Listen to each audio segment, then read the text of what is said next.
Germany হেরে গেছে না, বিশ্বকাপ ফুটবলে না, বরং তার চেয়েও বড় পরাজয়। এই প্রথমবারের মতো জাতিসংঘ নিরাপত্তা পরিষদের অস্থায়ী সদস্য নির্বাচনে জার্মানি পরাজিত হয়েছে। এই ঘটনা এতটাই বড় যে অনেকে একে তুলনা করছেন বায়ার্ন মিউনিখের চ্যাম্পিয়ন্স লিগ খেলতে না পারা বা বিশ্বকাপ ফুটবলে ব্রাজিলের বাছাই পর্বেই বাদ পড়ে যাওয়ার সঙ্গে। How should I put it? They are not good enough for Germany, but congratulations to Portugal and Austria. এর কারণ কি সেটা বলার আগে একটু নিরাপত্তা পরিষদের সদস্য পদ কিভাবে ঠিক হয় জেনে আসা যাক। নিরাপত্তা পরিষদে 15টি আসন রয়েছে, এর মধ্যে 5টি স্থায়ী সদস্য, তাদের ভেটো দেওয়ার ক্ষমতা রয়েছে।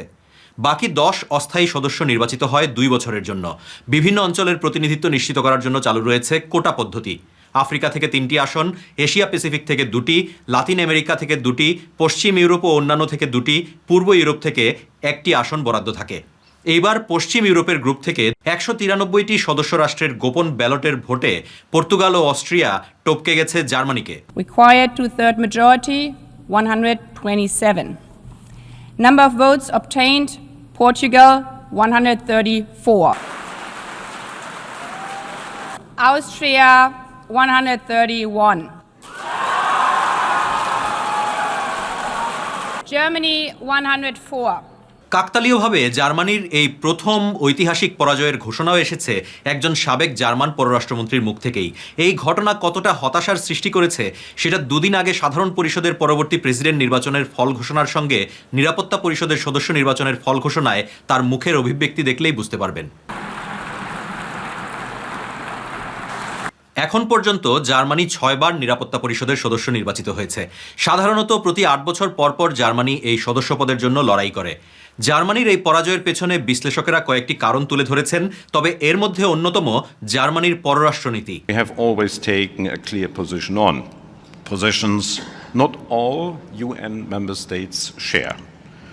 There's our rocket solid support for Ukraine. It is no secret that Russia does not want such a voice at the table in the Security Council that campaigned against us. It also may have cost us votes that Germany must always assume a special responsibility for Israel with regard to the Middle East conflict. রাশিয়ার বিরুদ্ধে কট্টর অবস্থান নিয়ে লাতিন আমেরিকার বেশ কিছু দেশ ক্ষুণ্ণ। অন্যদিকে ইসরায়েলের কট্টর সমর্থক হওয়ায় জার্মানির বিষয়ে ক্ষুব্ধ কিছু আরব ও আফ্রিকান দেশ। এই দুই অঞ্চল মিলিয়ে ভোট রয়েছে 80টিরও বেশি। Ein Bundeskanzler muss auch gegenüber Donald Trump das Völkerrecht verteidigen und ansprechen. Und dass Friedrich Merz das nicht gemacht hat, das war ein großer Fehler. জাতিসংঘে অর্থায়ন করা শীর্ষ দেশগুলোর একটি হওয়ায় জার্মানি সবসময়ই মনে করে এসেছে নীতি নির্ধারণে দেশটির ক্ষমতাও বেশি থাকা উচিত। এমনকি ভারত, জাপান ও ব্রাজিলকে নিয়ে তৈরি G4 ব্লককে সঙ্গে নিয়ে জাতিসংঘ নিরাপত্তা পরিষদ সংস্কারের জন্য দীর্ঘদিন ধরে চাপ দিয়ে আসছে জার্মানি। জার্মানি চায় নিরাপত্তা পরিষদে ভেটো ক্ষমতা সহ অন্তত আরও 6টি স্থায়ী সদস্যপদ তৈরি করা হোক। আনুষ্ঠানিকভাবে কখনো না বললেও আকারে ইঙ্গিতে সবসময়ই স্থায়ী সদস্য হওয়ার আকাঙ্ক্ষা ব্যক্ত করেছে জার্মানি। কয়েক বছর আগেও ইউরোপের নেতৃত্ব ছিল বিশ্বের 3য় বৃহৎ এবং ইউরোপের বৃহত্তম অর্থনীতির দেশ জার্মানির হাতে। তবে এই পরাজয় ইউরোপ তো বটেই, বৈশ্বিক রাজনীতিতেও জার্মানির প্রভাব অনেকটাই হুমকির মুখে ফেলে দিতে পারে। পরের ভিডিওতে কোন বিষয়ে জানতে চান জানাতে পারেন মন্তব্যে। আপনার প্রশ্ন, আমাদের 3 মিনিটের উত্তর।